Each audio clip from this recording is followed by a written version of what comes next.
Hello friends, ತಮಗೆಲ್ಲರೂ ಕೂಡ ಜ್ಞಾನಕಾಶಿ ಅಕಾಡೆಮಿಗೆ ಸ್ವಾಗತ. ಈ ಒಂದು ಕ್ಲಾಸ್ನಲ್ಲಿ TET 2024ನೇ ವಿಷಯದಲ್ಲಿ ನಡೆಯುವಂಥ ಜೂನ್ 30ನೇ ತಾರೀಕಿನಂದು TET ಎಕ್ಸಾಮ್ ನಡೆಯುತ್ತೆ. ಸೊ ಆ ಒಂದು ಎಕ್ಸಾಮ್ನ ವಿಶೇಷ ತರಗತಿಗಳಲ್ಲಿ ಒಂದಾದ ಸೈಕಾಲಜಿ ಕ್ಲಾಸ್ಗಳನ್ನು ಈ ಒಂದು ತರಗತಿಯಲ್ಲಿ ನಾವು ನೋಡ್ತಾ ಹೋಗೋಣ. ಕೆಲವೊಂದು ವಿಶೇಷ ತರಗತಿಗಳನ್ನು ಕೂಡ ತೆಗೆದುಕೊಳ್ಳೋಣ.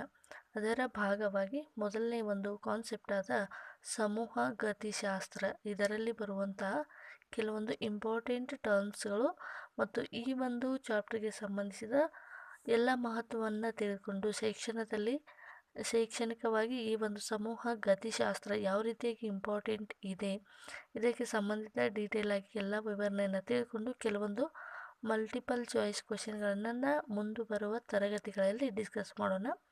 ಇದು TET 2024 ವಿಶೇಷ ತರಗತಿಗಳು.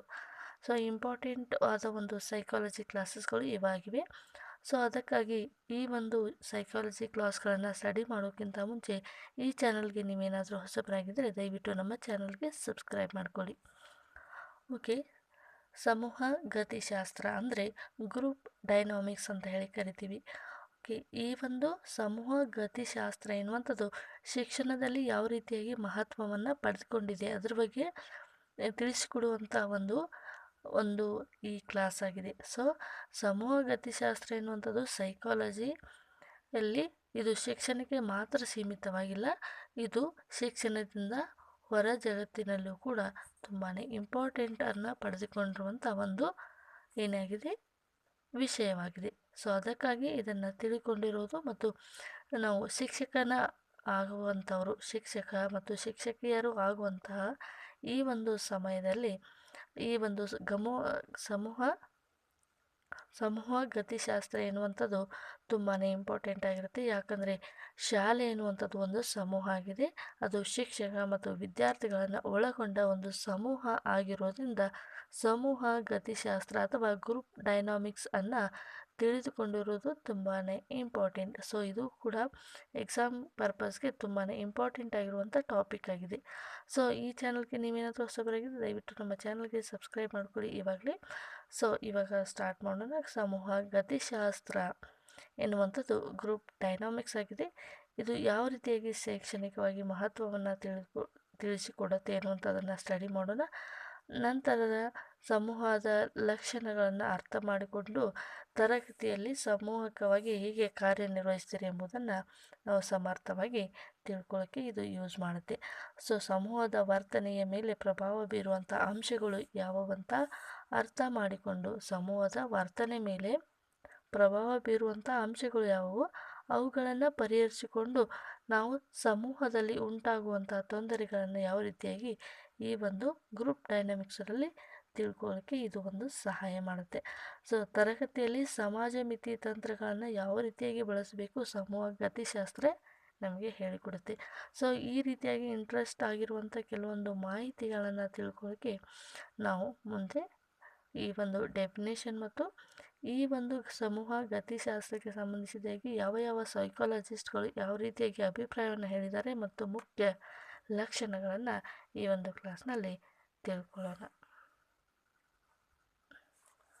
ಮೊದಲನೇದಾಗಿ ಸಮೂಹ ಗತಿಶಾಸ್ತ್ರ ಅಂತಂದರೆ ಗುಂಪುಗಳ ಅಧ್ಯಯನ ಮಾಡುವಂಥ ಒಂದು ಜ್ಞಾನದ ಶಾಖೆಯಾಗಿರುತ್ತೆ.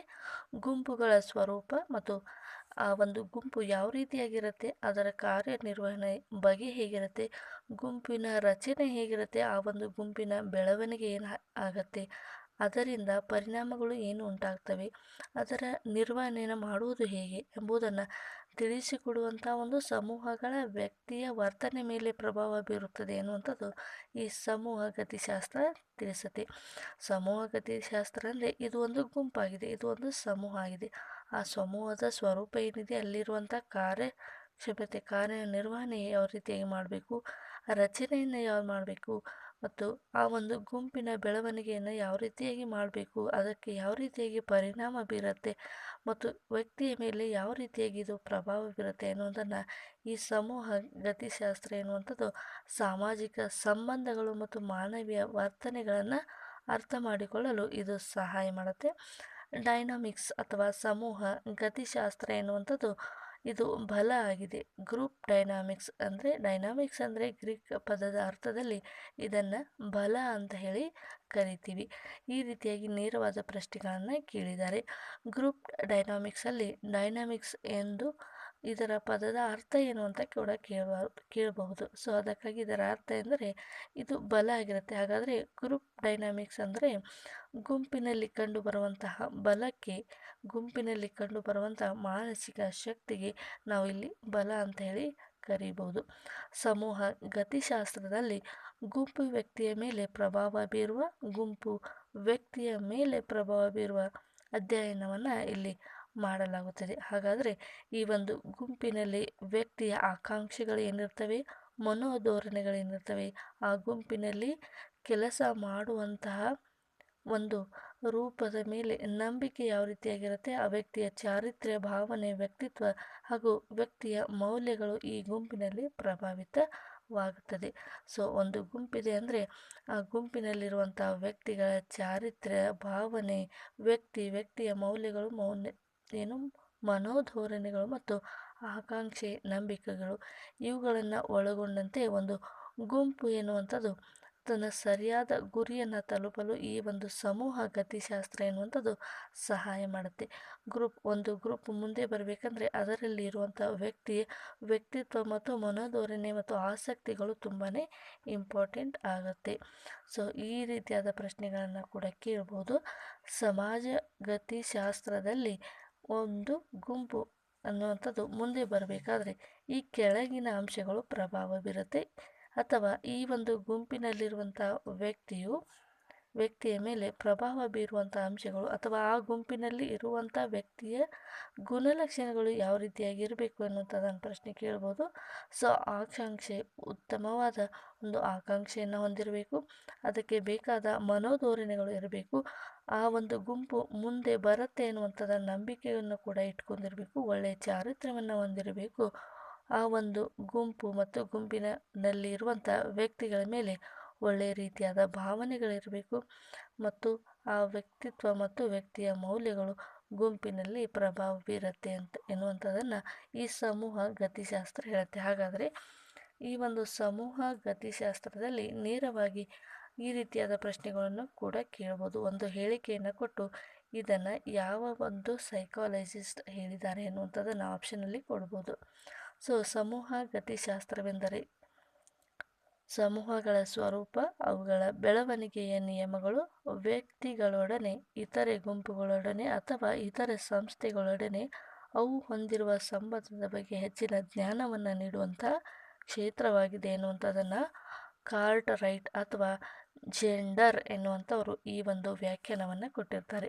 ಸೊ ನೋಡಿ, ಇವರು ಏನಂತ ವ್ಯಾಖ್ಯಾನವನ್ನು ಕೊಟ್ಟಿದ್ದಾರೆ, ಸಮೂಹ ಗತಿಶಾಸ್ತ್ರ ಎಂದರೆ ಆ ಸಮೂಹದ ಸ್ವರೂಪ ಯಾವ ರೀತಿಯಾಗಿದೆ, ಆ ಒಂದು ಸಮೂಹದನ್ನು ಬೆಳವಣಿಗೆ ಆಗಬೇಕಾದ್ರೆ ಯಾವ ರೀತಿಯಾದ ನಿಯಮಗಳನ್ನು ಹಾಕಿಕೊಂಡಿರ್ತಾರೆ, ವ್ಯಕ್ತಿಗಳೊಡನೆ, ಅಲ್ಲಿ ಸಮೂಹದಲ್ಲಿ ಇರುವಂತಹ ವ್ಯಕ್ತಿಗಳ ಒಡನೆ ಮತ್ತು ಇತರೆ ಗುಂಪುಗಳೊಡನೆ, ಈಗ ಒಂದು ಗುಂಪಿದೆ, ಆ ಗುಂಪಿನಲ್ಲಿರುವಂಥ ವ್ಯಕ್ತಿಗಳೊಡನೆ ಯಾವ ರೀತಿಯಾಗಿ ಸಂಬಂಧಗಳಿದ್ದಾವೆ ಮತ್ತು ಇತರೆ ಗುಂಪಿನೊಂದಿಗೆ ಆ ವ್ಯಕ್ತಿ ಯಾವ ರೀತಿಯಾದ ಸಂಬಂಧವನ್ನು ಇಟ್ಕೊಂಡಿರ್ತಾನೆ, ಅದರ ಒಂದು ವ್ಯಕ್ತಿಗಳ ನಡುವೆ ಇರುವಂತಹ ಗುಂಪಿನೊಡೆ ಇರುವಂತಹ ಅಥವಾ ಬೇರೆ ಯಾವುದಾದ್ರೂ ಸಂಸ್ಥೆಗಳೊಡನೆ ಇರುವಂತಹ ಸಂಬಂಧದ ಬಗ್ಗೆ ಹೆಚ್ಚಿನ ಜ್ಞಾನವನ್ನು ನೀಡುವಂಥದ್ದು ಈ ಒಂದು ಸಮೂಹ ಗತಿಶಾಸ್ತ್ರ ಎನ್ನುವಂಥದ್ದನ್ನು ಕಾರ್ಟ್ರೈಟ್ ಅಥವಾ ಜೆಂಡರ್ ಎನ್ನುವಂಥವ್ರು ಹೇಳ್ತಾರೆ. ಸೊ ಇನ್ನೊಂದು ಹೇಳಿಕೆ ಕೂಡ ಇದೆ. ಓಕೆ, ಇವಾಗ ಸಮೂಹ ಗತಿಶಾಸ್ತ್ರವು ಸಮೂಹದ ವರ್ತನೆಯನ್ನು ವಿಶದೀಕರಿಸುತ್ತದೆ ಮತ್ತು ಸಮೂಹ ಹೇಗೆ ಉದಯವಾಯಿತು, ಹೇಗೆ ಬದಲಾವಣೆಯನ್ನು ಹೊಂದುತ್ತದೆ, ವ್ಯಕ್ತಿಗಳ ಪರಿವರ್ತನೆಯ ಸಮ್ಮಿಶ್ರಣವಾಗಿ ಹೇಗೆ ವರ್ತಿಸುತ್ತದೆ ಎಂಬುದನ್ನು ಸಮೂಹ ಗತಿಶಾಸ್ತ್ರ ಎನ್ನುವಂಥದ್ದನ್ನು ಅಭ್ಯಸಿಸುತ್ತದೆ ಎನ್ನುವಂಥದ್ದನ್ನು ಹ್ಯೂಬರ್ಟ್ ಜಾನರ್ ಎನ್ನುವಂಥವ್ರು ಹೇಳ್ತಾರೆ. ಏನಂತ ಹೇಳ್ತಾರೆ, ಸಮೂಹ ಗತಿಶಾಸ್ತ್ರ ಎನ್ನುವಂಥದ್ದು ಸಮೂಹದ ವರ್ತನೆಯನ್ನು ಹೇಳುತ್ತೆ. ಅದು ಸಮೂಹ ಎನ್ನುವಂಥದ್ದು ಹೇಗೆ ಉದಯವಾಯಿತು, ಅದು ಹೇಗೆ ಹುಟ್ಟಿತು, ನಂತರ ಅದು ನಂತರ ಯಾವ ರೀತಿಯಾಗಿ ಬದಲಾವಣೆಯನ್ನು ಹೊಂದುತ್ತದೆ, ವ್ಯಕ್ತಿಗಳ ಪರಿವರ್ತನೆಯ ಸಮ್ಮಿಶ್ರಣ ಹೇಗೆ ವರ್ತಿಸುತ್ತದೆ, ಈ ಸಮೂಹ ಎನ್ನುವಂಥದ್ದು ವ್ಯಕ್ತಿಯಿಂದ ವ್ಯಕ್ತಿಗೆ ಹೇಗೆ ಪರಿವರ್ತನೆ ಹೊಂದುತ್ತದೆ ಮತ್ತು ಸಮ್ಮಿಶ್ರವಾಗಿ ವರ್ತಿಸುತ್ತದೆ ಎನ್ನುವಂಥದ್ದನ್ನು ಸಮೂಹ ಗತಿಶಾಸ್ತ್ರ ಎನ್ನುವಂಥದ್ದು ಅಭ್ಯಾಸವನ್ನು ಮಾಡುತ್ತೆ ಎನ್ನುವಂಥದ್ದನ್ನು ಹ್ಯೂಬರ್ಟ್ ಜಾನರ್ ಎನ್ನುವಂಥವರು ಹೇಳ್ತಾರೆ. ಓಕೆ ಫ್ರೆಂಡ್ಸ್, ಇದು ಸಮೂಹ ಗತಿಶಾಸ್ತ್ರಕ್ಕೆ ಸಂಬಂಧಿಸಿದ ವ್ಯಾಖ್ಯಾನಗಳು ಆಗಿದ್ದವು.